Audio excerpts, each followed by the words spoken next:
అయితే ఈ రోజు పార్లమెంట్ సెషన్స్ కూడా జరుగుతున్నాయి. 1 గంటకి కేబినెట్ మీటింగ్ కూడా ఉంది.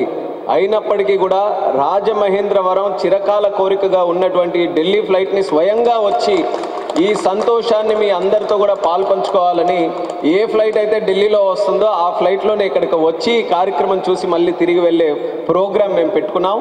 మరి ఇందులో ఎంతో ఉత్సాహంగా మన పురంధేశ్వరి గారు అలాగే కాకినాడ ఎంపీ కూడా ఇందులో పాల్గొనడం జరుగుతుంది. ఎన్డీఏ ఢిల్లీలో ఎంత బలంగా ఉందో చెప్పడానికి కూడా మేము ముగ్గురం ఒక ప్రతీక అన్నది కూడా తెలియజేసుకుంటున్నాను. కేంద్రంలో రాష్ట్రంలో అందరం కూడా కలిసికట్టుగా పనిచేసి రాష్ట్ర అభివృద్ధిని ఒక ప్రయారిటీగా ముందుకు తీసుకెళ్లాలనే ఆలోచనతో నరేంద్ర మోదీ గారు, చంద్రబాబు నాయుడు గారు, పవన్ కళ్యాణ్ గారు వాళ్ళ అడుగుజాడల్లో ఈ 2 ప్రభుత్వాలను కూడా ముందుకు నడిపించడం జరుగుతుంది.